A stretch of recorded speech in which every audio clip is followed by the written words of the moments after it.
മുഴുവനും മനസ്സിലെ ആലോചനകൾ വർഷങ്ങൾക്ക് ശേഷം കണ്ടെത്താനുള്ള ഭാര്യയുടെ അടുക്കലേക്ക് എത്താനാണ് അവിടെ മനസ്സ് ആഗ്രഹിച്ചു കൊണ്ടിരിക്കുന്നത്. അതൊരു വല്ലാതെ ലിത്തസ്കുനോയിലേക, അവിടെയാണ് സമാധാനം, അവിടെ എത്തണം, അവിടെ അണയണം. ഈ ബന്ധത്തെ അനുഭവിക്കാനും ആസ്വദിക്കാനും കഴിയാത്ത ഹതഭാഗ്യരാണ് സുഹൃത്തുക്കളെ നമ്മൾ ഈ പല ആൾക്കാരും. അതിനൊന്നും വേണ്ട, എന്തറിയൂ, ഒന്ന് പെരുമാറ്റം നന്നായാൽ മതി, നല്ല നിലക്ക് പെരുമാറിയ മനുഷ്യന്മാരുടെ വർത്താനം പറയാനൊന്ന് പഠിക്കുക.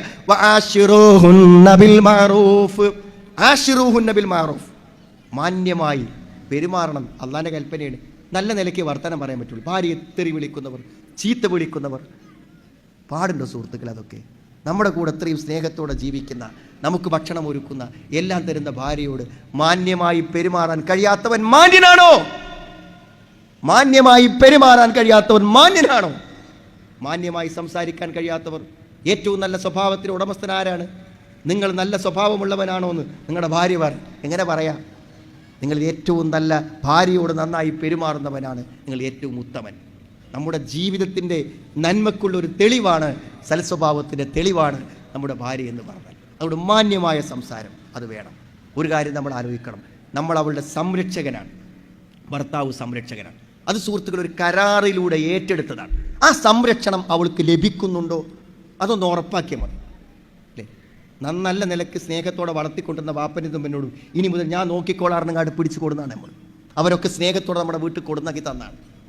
അത് ആ കരാർ നമ്മൾ പാലിക്കുന്നുണ്ടോ എന്ന് മാത്രം ആലോചിച്ചാൽ മതി. ആ കരാറ് നമ്മൾ പാലിക്കുന്നുണ്ടോ? കരാറ് പാലിക്കാന്നാൽ അവൾ രാത്രി സമാധാനത്തോടെ ഉറങ്ങുന്നത്, ഇന്ന് അവൾ അങ്ങനെ ഉറങ്ങുന്നുണ്ടോ സുഹൃത്തുക്കളെ?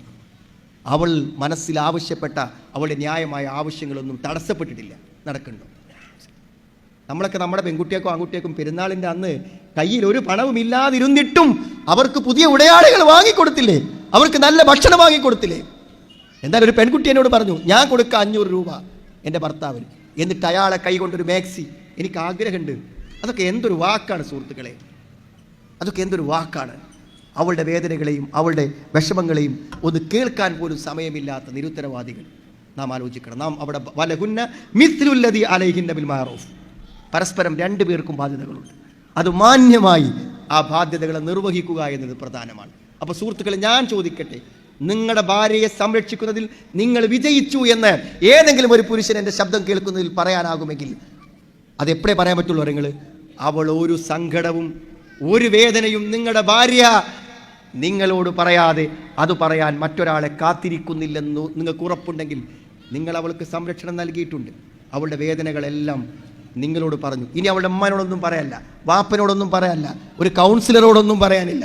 അവൾക്ക് പറയാനുള്ളതെല്ലാം നിങ്ങളോട് പറയാൻ പറ്റുന്നുവെങ്കിൽ നിങ്ങൾ നല്ലൊരു ഭർത്താവാണ്. അല്ല, ഇപ്പോഴും നിങ്ങളറിയാത്ത ചില സ്വകാര്യ വേദനകൾ അവളുടെ മനസ്സിൽ നിറഞ്ഞു നിൽക്കുന്നെങ്കിൽ എവിടെയോ നിങ്ങൾക്ക് പിഴച്ചിട്ടുണ്ട്.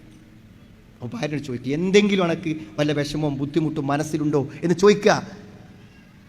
ഇല്ലെങ്കിൽ നിങ്ങൾ വിജയിച്ചിട്ടുണ്ട്. ഉണ്ടെങ്കിൽ അവൾ, ചില ചെറുപ്പക്കാർ പറയും, ഇവളെ ഞാൻ കല്യാണം കഴിച്ചിട്ട് എത്ര ഇപ്പോഴൊക്കെ വീട്ടിൽ പോകണം. അതന്നെയാണ്. എന്തിനാ വീട്ടിൽ പോകണം സുഹൃത്തുക്കളെ? അവൾക്ക് അനുഭവിക്കുന്ന മാനസിക വേദനകൾക്ക് ഒരു റെസ്റ്റ് കിട്ടുക ആ വീട്ടിൽ 3 ദിവസം നിൽക്കുമ്പോഴാണ്. അത് നിങ്ങളെടുത്തില്ല എന്നാണ്, അത് നിങ്ങളടുക്കലില്ല എന്നാണ്. അത് മനസ്സിലാക്കാനുള്ള എന്തെങ്കിലും നമുക്ക് വേണ്ടേ? അതില്ല. ഉണ്ടെങ്കിൽ അവൾ എവിടെയും പോവില്ല.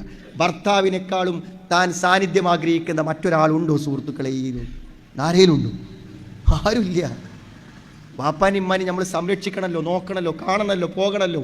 ആ സ്നേഹമുണ്ടാകും. പക്ഷേ എപ്പോഴും ഒരു രാത്രി പോലും ഭർത്താവിനോടൊപ്പമല്ലാതെ ഉറങ്ങാൻ ആഗ്രഹിക്കണില്ല.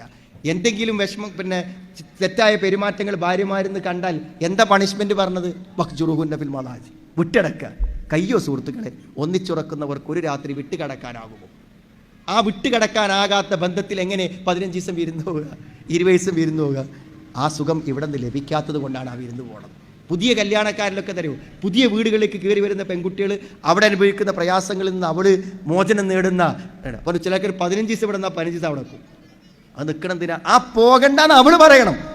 അവൾ പറയത്തക്ക വിധത്തിലുള്ളൊരു അനുഭവവും പെരുമാറ്റവും നമ്മുടെ വീടുകളിൽ ഉണ്ടാകുമ്പോഴാണ് ആ മാറ്റം ഉണ്ടാകുക. ഏറ്റവും നല്ല മാന്യമായ ആ സ്നേഹം, ഭർത്താവിൽ നിന്ന് കിട്ടുന്ന സ്നേഹവും സംരക്ഷണവും കിട്ടണം. അതാണ് ആ ഒരു അവസ്ഥ ഉണ്ടോ? അതേമാതിരി